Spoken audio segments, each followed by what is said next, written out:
it's Chad again, the fitness scientist here at the Xcceleration Station. I just want to go through another mini Waff workout. This is going to be a seated, this is all the seated sequences that I like to introduce people to in the beginning to activate the pelvis, all of your core muscles. So using the principles from foundation training, the idea that your core is anything that attaches to your pelvis directly. So the more dynamic we can create, the more of a dynamic environment we can create for the pelvis, the better. You're going to notice a lot of changes quickly in terms of your abdominal control, as well as your lumbar spine and your hip joints as well. So I'm going to take you through a couple different sequences. Each stage is intended to increase the level of activation. So you'll have to make decisions about how active or supported you want to feel.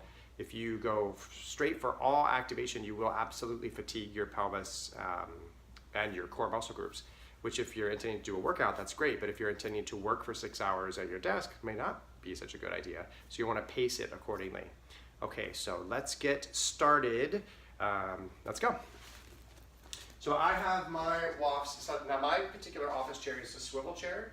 That's only depends on what kind of chair you have. That has nothing to do with the actual sequence. If I'm sitting on my chair, let's just talk some pretty good seated mechanics without the Waffs. So when you're sitting on a chair, you would like to not sit back and recline back against your chair. There's all kinds of variation in terms of the distance between the back of your knee and the back of the chair. So in general, this is not built for, it's built for a specific body type, but who knows if you're that body type. So we want to make sure that you, first of all, that we're seated not in a way that's not properly fit for our body. One of the easiest ways to do that is just sit toward the front edge of your chair and use your back to support itself, not the backrest. Also, you'd like your hip joint to be slightly above your knee joint. As an example, this puts a lot of compression into my hip over time. I won't feel it right away, but I will definitely feel it over time.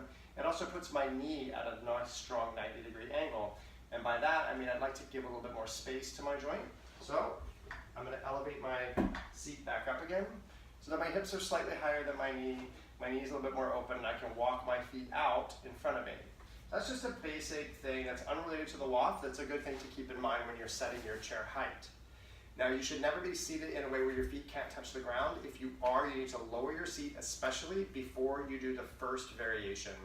So the first variation is I'm going to take one Waff, I'm going to put it underneath my hips, and I'm going to sit on the Waff like so. Okay? So I'm going to turn sideways because I think you'll be able to see this a little bit more easily if I'm in a profile position. But all I'm doing is just maintaining a vertical orientation of my spine while seated on the Waff. And I'm not trying to control the Waff, I'm just allowing my body to make subtle adjustments, and as I do, I react like I would if I was standing on the Waff. I do want to think about the crown of my head being nice and long and tall. So I don't want to sit on a Waff like this. I wouldn't want to sit like this anytime. So when I'm sitting upright, especially if I'm doing work, I do want to be up and lifted as well. Okay, so this is actually creating a lot of relief for my lumbar spine and my hip joints. There's a mild degree of activation here, but not an enormous amount of activation. I would use this mostly to begin to create some space and some movement. So some basic movements I can do here are what's going to be a lateral release, or like a hip drop, or a hip hike, depending on how you want to think of it. I'm thinking about lengthening down the right side of my hip toward the floor, and then I'm going to switch and lengthen down the left side of my hip toward the floor. This is similar to when we're standing on the Waff if we're going to do a supination and pronation of the ankle joints. So just allowing that dynamic quality of the Waff to allow some space for the connection of the pelvis to the trunk specifically. A lot of different tissue there, but I'm just going to say the trunk collectively. So you can think of this, you could consider this hip hiking. Second motion would be a posterior or an anterior tilt, or tucking your tail under, or lifting your belly up and your tail back, tucking your hips, tail forward, or opposite direction. Now, I always like to think of this as lifting my belly. I don't like to just think of sticking my tailbone backwards without the lift of the tummy up and in. Okay, that's posterior and anterior tilting. So between those 4 motions, now we can do a little bit of a clock. So if you've ever done this before in other disciplines like Pilates, it's the idea that you're going to move circularly as if you were following the face of a clock. So the Waffs all have a seam, you know the seam. So if I tilt my tail backward, the front seam of the Waff goes down, and then I'm going to start shifting over to my right hip as if I were going around the clock. 1, 2, 3. I'm rolling to the back now, so now I'm going to tuck 4, 5, 6. I'm dropping over to my right, 7, 8, 9, excuse me, my left, moving to the front, 10, 11, 12. So now I'm back to my anterior tilt. I'm going to switch sideways so you can see what I'm doing. So I'm here, I'm rotating over to the side, I'm continuing to tuck back, over to the left, and up to the top. I'm going to go the other way. I'm going to counter. So I'm going the 11, the 10, the 9, 8, 7, 6, 5, 4, 3, 2, 1, 12. Okay, so those are just basic pelvic rotations. You're not looking to be extreme in these rotations. I'm exaggerating a little bit just for the purpose of you being able to see what I'm doing. But the point is not about just doing the largest, greatest range of motion you can. Again, you're always wanting to let the Waff be more of a feedback system for you than just a tool that you're sitting or standing on and then you just move independently of it. So as I'm doing these circles, I'm not going for the biggest range of motion. I'm actually trying to just make these very subtle weight changes. And that actually allows my rotation to be nice and smooth. What you're also going to feel is that as I go, for example, to the left, my body counters to the right. As I go to the right, my body counters to the left. And this is exactly what you're looking for. Okay, so those are just some mobilization exercises that you can do on your Waff. Again, keeping in mind you're not going for the biggest range of motion, you're just going for just some mobilization. So to create more activation now, we're going to take the second Waff, place it right in front of us. Again, keeping in mind that we want to keep our knee joints open, so don't tuck it underneath. You'll see in a moment in the profile view. But you're going to bring your feet up, and now you have a lot more activation of your pelvis.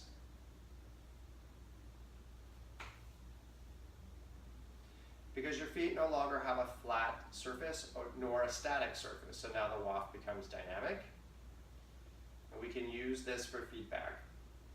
Still continuing to think about keeping the crown of the head up, lifted up, or if you've watched the other videos, I always say your chin is back, and that allows the elevation of your chest. So this begins your dynamic process here. I'm going to turn to the profile view so you can see the knee angle. So when I put my feet up, I don't want to be back like this. This is not going to give me much of any feedback whatsoever. In fact, it's going to force me into a rotation that's not particularly lengthening and strengthening for my spine. So if I keep my feet out in front of me, keeping an open angle at my knee joint, lift it up.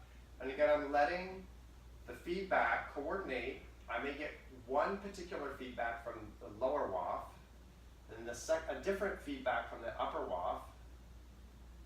And then eventually what might happen is that you'll notice that the Waffs start communicating at the same time.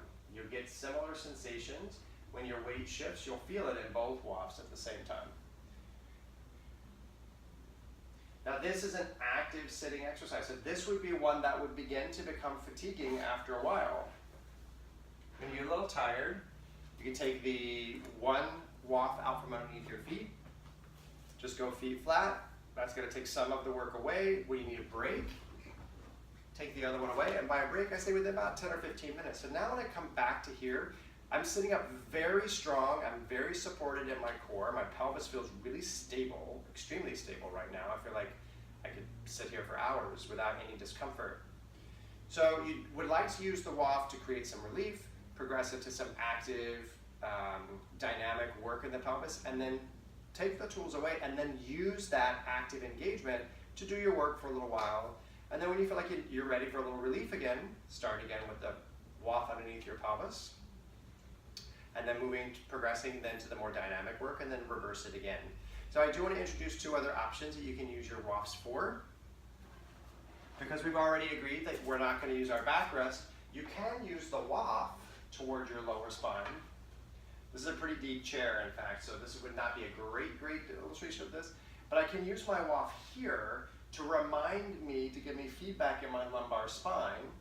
If I have a really tall chair back, which I don't in this case, but if I did have a tall chair back, I could also put another Waff toward my middle and upper back. The other thing I can use my second Waff for is between my knees, the adductor muscle group. So I can use my Waff like so to every once in a while add a little bit of a squeeze. This is not so much of a feedback as much as it is a tensioning opportunity for the muscles that attach to your pelvis from below. This is your adductor muscle group. So squeezing together, spine is up nice and tall. Do a little bit of work. You can move that low so it's not in your way. Do a little bit of work. This will definitely get fatiguing after a while, so you want to take that away. And then you can just use the other one behind. So these are some options for getting you started in the seated work. So you can use this when you're watching TV, working at your computer, doing anything where you're seated. I like to do this on a plane. I don't recommend sitting on a Waff when you're driving. You certainly could use your Waff behind you while you're driving to give your lumbar spine that nice sense of air and support behind, but I definitely would not sit on the Waff while you're driving. Okay, so hopefully that gets you a really good overview on how you can be using your Waffs in the seated position. And then tune in for the next video and we'll go through some more active exercises. We'll go into our V-sit series while you're sitting in a chair. All right, sign back in again.